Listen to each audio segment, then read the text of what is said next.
បាទសូមស្វាគមន៍ចូលមកកាន់ Channel KT Education សួស្តីបងប្អូនសិស្សានុសិស្សទាំងអស់តើសុខសប្បាយជាទេកាលពីវីដេអូមុនយើងបានសិក្សាហើយតាក់ទងជាមួយនឹងគណិតវិទ្យាថ្នាក់ទី4យើងបានបញ្ចប់រួចហើយ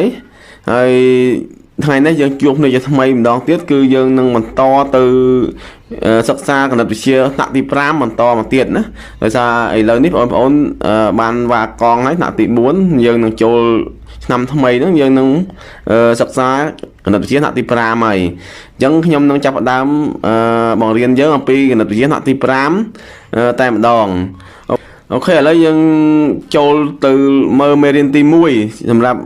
គណិតវិទ្យាថ្នាក់ទី5តើមេរៀនទី1ហ្នឹងនិយាយពីស្អីយើងចូលទៅមើលទាំងអស់គ្នាតោះអូខេអញ្ចឹងមេរៀនទី1យើងនិយាយអំពីចំនួនណាចំនួនអីគេចំនួនបងប្អូនកាលពីមេរៀនថ្នាក់ទី4ក៏យើងមានរៀនម្ដងហើយពីចំនួនតែយើងរៀនអំពីលេខតូចណាត្រឹមខ្ទង់សែនខ្ទង់អីទេហើយអញ្ចឹងមេរៀននេះយើងនិយាយអំពីចំនួនដែរតែយើងនិយាយអំពីចំនួនច្រើនគឺចាប់ពីខ្ទង់លានទៅណាចាំអូខេឥឡូវយើងមើលចំណុចទី1ទាំងអស់គ្នាអំណាននិងសំណេរចំនួនធំជាង1លានណាឥឡូវយើងមើលទាំងអស់គ្នាដូចក្នុងសភៅយើងមើលមានសភៅយើងអាចយកសភៅមកមើលក៏បានដែរអញ្ចឹងយើងមើលថាយោងតាមជំរឿនឆ្នាំ2008ថាចំនួនប្រជាជនកម្ពុជាយើងមាន13លាន3សែន95682នាក់ណានេះគឺជាចំនួនប្រជាជននៅក្នុងឆ្នាំ2008ដែលគេធ្វើជំរឿនទៅឃើញអញ្ចឹងឥឡូវយើងមើលចំនួនហ្នឹងយើងមើលលើតារាងអស់គ្នាឥឡូវយើងមើលតារាងហ្នឹងមកឥឡូវយើងមើលតារាងយើងអស់គ្នាគឺថាចំនួនប្រជាជនហ្នឹងមានក្នុងឆ្នាំ2008ណាក្នុងឆ្នាំ2008ហ្នឹងមាន13លាន3សែន95682នាក់82នាក់អញ្ចឹងយើងមើលលើតារាងគេថាមានដាក់ឆ្នាំណាឆ្នាំ2008ហើយថ្នាក់លានវាមានថ្នាក់វាមានថ្នាក់លានថ្នាក់ពាន់និងថ្នាក់ឯកតាអញ្ចឹងយើងមើលថ្នាក់លានគឺយើងនិយាយតែខ្ទង់លានអញ្ចឹងយើងមានតែមួយទេថ្នាក់លានហ្នឹងហើយចំណែកថ្នាក់ពាន់គឺមាន3ណាគឺមានខ្ទង់សែនខ្ទង់ម៉ឺននិងខ្ទង់ពាន់ដល់ថ្នាក់ឯកតាមានអីគេបងប្អូនយើងមើលតារាងយើងថ្នាក់ឯកតាយើងគឺមានខ្ទង់រយខ្ទង់ដប់និងខ្ទង់រាយណាគឺមាន3អញ្ចឹងក្នុងមួយថ្នាក់ហ្នឹងគឺមាន3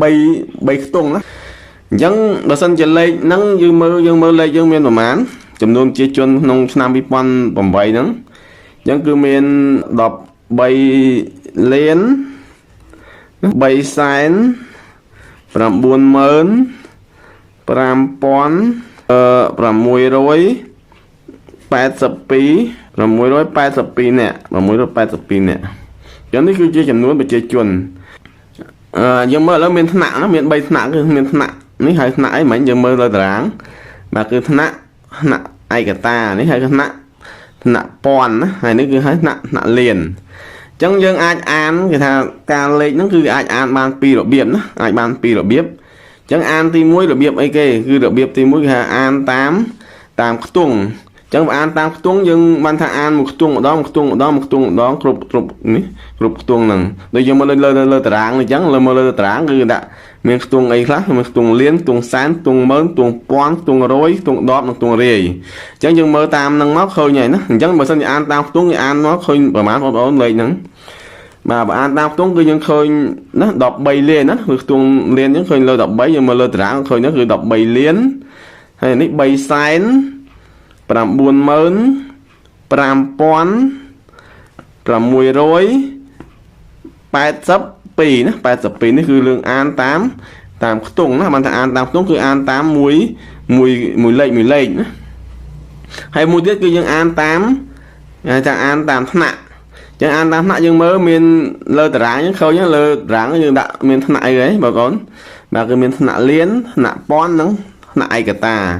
អញ្ចឹងមកអានតាមថ្នាក់គឺយើងមានអានថា13លានណាថ្នាក់លាន1 13លានអានេះថ្នាក់ពាន់អញ្ចឹងថ្នាក់ពាន់មាន3ខ្ទង់ហ្នឹងថ្នាក់ពាន់មានលេខ3ខ្ទង់គឺហៅអានថា395ពាន់ណាបានថាយើងអានថ្នាក់វា395ពាន់ 682នេះគឺថ្នាក់ឯកតាអញ្ចឹងថ្នាក់ឯកតាក៏មាន3ខ្ទង់ដែរអញ្ចឹងយើងអានតាមថ្នាក់ហ្នឹងគឺអានថា13,395,682ណានេះគឺជារបៀបអានគេគឺអានបានពីររបៀបអញ្ចឹងណាបានទី1យើងអានតាមខ្ទង់អានតាមខ្ទង់គឺយើងអានមួយលេខរហូតណាបានតាមខ្ទង់ហើយបើអានតាមថ្នាក់គឺយើងអានតាមថ្នាក់វាដែលមានធម្មតាគឺមួយថ្នាក់មាន3លេខណាមាន3ខ្ទង់អញ្ចឹងយើងអាចយល់បានទេបងប្អូនរបៀបអានហ្នឹងអូខេឥឡូវយើងចូលទៅចំណុចមួយទៀតគឺនិយាយពីលំហាត់ដល់ណាហើយមើលលំហាត់អស់ហើយយើងទី1គេថាចូលសរសេរជាពាក្យអានចំនួនខាងក្រោមតាមខ្ទង់និងតាមថ្នាក់ណា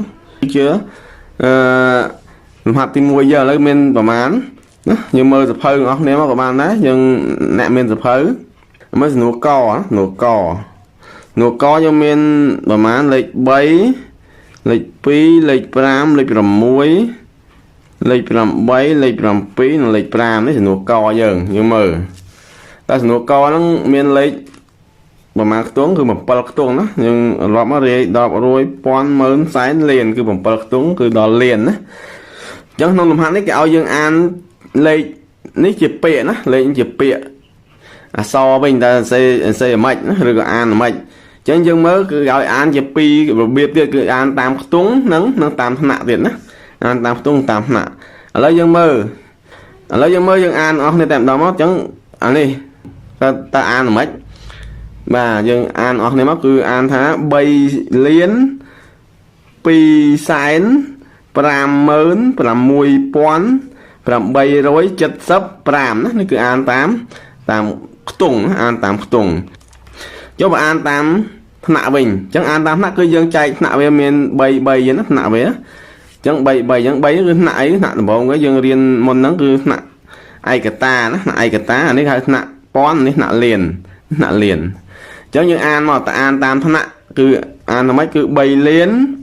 256,875ណាគឺអានតាមថ្នាក់តែចេះអានទេរបៀបអានតាមថ្នាក់ហ្នឹងឥឡូវយើងតសំណួរខមកទៀតណាសំណួរខគេមានលេខ4 8 1 3ហើយនឹង7 2 5ណាអញ្ចឹងយើងមើលអានតាមខ្ទង់ហើយនឹងអានតាមថ្នាក់ចេះអានទេបងប្អូនអញ្ចឹង4នេះគឺខ្ទង់លានអញ្ចឹងយើងរកអានមកអានថាម៉េចបាទគឺអានថា4លាន8សែន13725ណានេះគឺរបៀបអានតាមខ្ទង់អញ្ចឹងដល់អានតាមថ្នាក់យើងចែកជា3ដូចខ្ញុំនិយាយមិញអញ្ចឹងគឺយើងមាន3ចឹងមកចឹងនេះហៅថ្នាក់ឯកតាថ្នាក់ពាន់និងថ្នាក់លានអញ្ចឹងយើងអានមកគឺ4លាន813,725នេះគឺរបៀបអានតាមថ្នាក់ណាបងប្អូនយល់បានទេអូខេឥឡូវយើងបន្តមកទៀតគឺសំណួរគោយើងមានលេខប្រហែលគឺមានលេខ5 7 12ហើយនឹង4 09យើងមើលអានមានឲ្យអានតាមពីររបៀបទៀតណាអានតាមគង់អានតាមថ្នាក់ចឹងអានតាមខ្ទង់យើងរាប់ដូចគ្នាមករាយ10រួយពាន់ម៉ឺនសែនលានគឺដូចគ្នាចឹងយើងអានមកយើងអានថា5លាន7សែន12409ណានេះគឺរបៀបអានតាមខ្ទង់ណាយើងអានតាមខ្ទង់យើងអានអញ្ចឹងហើយបន្តទៀតយើងអានតាមថ្នាក់ចឹងអានតាមថ្នាក់យើងចែកជា3ចឹងមកបានថាយើងដៅវាស្រួលអានណាអញ្ចឹងយើងអានតាមថ្នាក់យើងអានមកមានថ្នាក់លានថ្នាក់ពាន់និងថ្នាក់ឯកតាអញ្ចឹងយើងអានមកគឺ5លាន712,409ណាគឺយើងអានតាមថ្នាក់គឺអានអញ្ចឹងអូខេឥឡូវយើងតទៅមួយទៀតគឺនៅខមានលេខ5 920 124ចឹងយើងមើលអានអស់គ្នាមកគឺអានតាមខ្ទង់និងអានតាមថ្នាក់ឥឡូវអានតាមខ្ទង់មុនមកអានតាមខ្ទង់គឺប៉ុន្មានបាទគឺ5លាន9សែន20124ណា124អញ្ចឹងគឺអានតាមខ្ទង់យើងអានអញ្ចឹង ដល់អានតាមថ្នាក់វិញអានតាមថ្នាក់យើងមើលគឺ3អញ្ចឹងមកហើយនេះថ្នាក់អញ្ចឹងមកថ្នាក់លានអញ្ចឹងយើងអានតាមថ្នាក់គឺ5លាន920,124នេះគឺអានតាមថ្នាក់ដូចជាមិនមានអីពិបាកទេបងប្អូនណា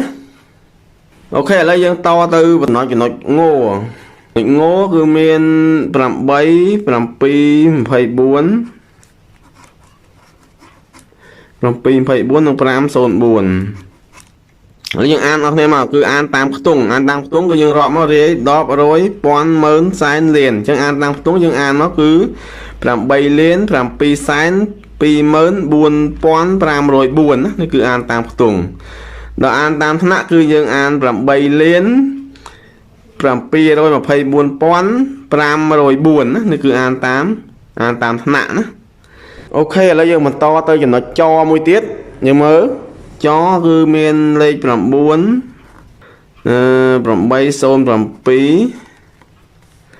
និង005ឥឡូវយើងអានតាមខ្ទង់យើងអានមកមានរាយ10 100 ពាន់ម៉ឺនសែនលានដូចគ្នាណាឥឡូវយើងអានមកអានតាមខ្ទង់គឺ9លាន8សែន7005ណា7005ហើយបើអានតាមថ្នាក់វិញគឺយើងគឺ9លាន807,500ណា807,500នេះគឺយើងអានតាមថ្នាក់អូខេឥឡូវយើងតទៅលំហាត់យ៉ាងទៀតគឺលំហាត់ឆគឺមានលេខ12 324 នេះគឺយើងមើលរាប់មកមានអីគេមានរាយ10 100 ពាន់ម៉ឺនសែនលានគឺមាន2ខ្ទង់លានអញ្ចឹងយើងអានតាមខ្ទង់យើងចាប់ដើមអានមកគឺ12លាន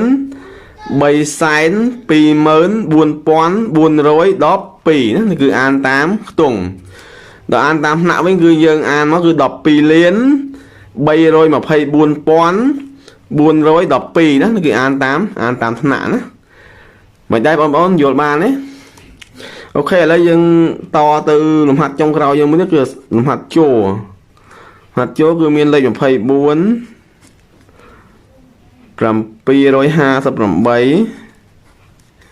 ហើយនឹង600ឥឡូវយើងមើលយើងរាប់យើងអានមកតាមខ្ទង់ហើយតាមថ្នាក់តាមខ្ទង់ដំបូងគេយើងអានតាមខ្ទង់មករាយ10 100 ពាន់ម៉ឺនសែនលានហ្នឹងគឺ2ខ្ទង់ចឹងអានតាមខ្ទង់គឺ24លាន7សែន58,600ណានេះគឺអានតាមខ្ទង់ដល់អានតាមថ្នាក់វិញប៉ុន្មានបងប្អូនបាទអានតាមថ្នាក់គឺ24លាន758,600ណានេះគឺអានតាមថ្នាក់មិនដែរបងប្អូនយល់បានទេរបៀបអានហ្នឹងដូចជាមិនមានអីពិបាកទេណាបើមិនជាយើងអាចយល់ពីខ្ទង់វាមួយបានយើងអាចយល់បានហើយអូខេឥឡូវយើងតទៅលំហាត់មួយទៀតលំហាត់ទី2ណាលំហាត់ទី2គឺថាចូលសរសេរជាចំនួននេះរបស់ខាងក្រោមណាហើយមើលសំណួរកយើងអានអស់ហ្នឹងសំណួរកថា7លាន3សែន2126 អញ្ចឹងយើងសរសេរមកចំនួនកបានប៉ុន្មានចំនួនកអញ្ចឹងចំនួនកហ្នឹងគឺបាន7លាន3សែន20,000ហើយ126យើង126យើងអត់មានពាន់ទេណាអត់មានពាន់ទេអញ្ចឹងគឺពាន់ហ្នឹងបានថាយើងមានលេខ0នៅកន្លែងពាន់ហ្នឹងហើយ126ណា126នេះគឺជាសំណួរកយើងបានថា7លាន3សែន2126តែមានពាន់ទេពាន់បានថាចំនួនលេខ0ហើយបានគេអត់អានអញ្ចឹងណាអញ្ចឹងបើសិនជាគេអត់អានខ្ទង់ណាមួយគឺបានថាខ្ទង់ហ្នឹងមានលេខ0ណាបងប្អូនចំណាំកន្លែងហ្នឹងអូខេឥឡូវយើងបានមួយហើយសំណួរកឥឡូវយើងមើលសំណួរខយើងម្ដងមាត់ខគេថា4លាន680,048 48អញ្ចឹងយើងសរសេរមកគឺតាមគេហៅតាមគេឲ្យទៅមកគឺ4លាន680,000 ហើយនឹង48ណា48អញ្ចឹង48អត់មានលេខខ្ទង់រយទេអញ្ចឹងគឺមានលេខ0នៅខ្ទង់រយហើយ48ណាមើល4លាន680,000ហើយ48អត់មានខ្ទង់រយទេអញ្ចឹងបើសិនជាអត់មានខ្ទង់រយហ្នឹងមិនថាមានលេខ0នៅហ្នឹងណាហើយយើងមើលបន្តទៀតគឺសំណួរគោយើងមើលបងប្អូនគ្នាមកសំណួរគោគេថា10លាន435,656ណាអូខេអញ្ចឹងយើងសរសេរតាមហ្នឹងមកសំណួរគោណាគឺចម្លើយអញ្ចឹងគឺសរសេរមកគឺ10លាន435,656ណា656នេះគឺជាចម្លើយយើងអូខេឥឡូវយើងតមកចំណុចទៀតគឺចំណុចខយើងមើលចំណុចខមើលបងប្អូនគ្នាមកគឺថា11លាន437,656អញ្ចឹងយើងដាក់មកចម្លើយយើងគឺសំណួរខយើងគឺ11លាន437,656ណានេះគឺជាចម្លើយយើងគឺសរសេរតាមគេហៅយើងមកណាសរសេរតាមគេឲ្យជាអក្សរអញ្ចឹងមកហើយបន្តមកទៀតណាក្រោយគឺសំណួរងោគេថាហ្មង12លាន824,000 12លាន824,000យើងចម្លើយយើងសរសេរមកសំណួងោ12លានទេ12មកហើយ824,000ណា824,000អញ្ចឹង 24,000 ហ្នឹងក៏អត់មានខ្ទង់រេហើយខ្ទង់ដបអីទេគឺយើងដាក់លេខ0អស់មកណាអញ្ចឹងគឺខូច12លាន824,000នេះគឺជាចម្លើយរបស់យើងមិនដែរបងប្អូនតាមតននេះពីរបៀបសរសេរហ្នឹងអញ្ចឹងអត់មានអីពិបាកទេណាបើសិនជាយើងខ្ទង់ណាអត់មានលឺហៅទេគឺបានថាជំនួសដោយលេខ0ណាបានសរសេរដោយលេខ0បើសិនជាមានលេខហៅទៅយើងដាក់លេខតាមហ្នឹងមកអូខេអញ្ចឹងលំហាត់យើងហ្នឹងបានបញ្ចប់ហើយអញ្ចឹងគឺចំណុចទី1និយាយអំពីអំណាននិងសំណេរចំនួនធំជាង1លានហ្នឹងយើងមានប៉ុណ្ណឹងណាចំណុចទី1ក្នុងមេរៀនទី1យើងអញ្ចឹងបើសិនជាបងប្អូនមានចំណុចកន្លែងណាមិនយល់អីអាច comment សួរខាងក្រោមណាហើយសូមអរគុណដល់បងប្អូនសិស្សទាំងអស់ដែលបានតាមដានវីដេអូនេះតាំងពីដើមរហូតដល់ចប់ហើយកុំភ្លេចជួយចុច like ផងហើយចុចលើ subscribe សម្រាប់បងប្អូនមកក្រោយដែលមិនទាន់បានចុចលើ subscribe ហើយចុចរូបកណ្ដឹងផងដើម្បីទទួលបានវីដេអូមេរៀននិតវិទ្យាថ្មីៗដែលខ្ញុំធ្វើជាបន្តទៀតបាទសូមអរគុណ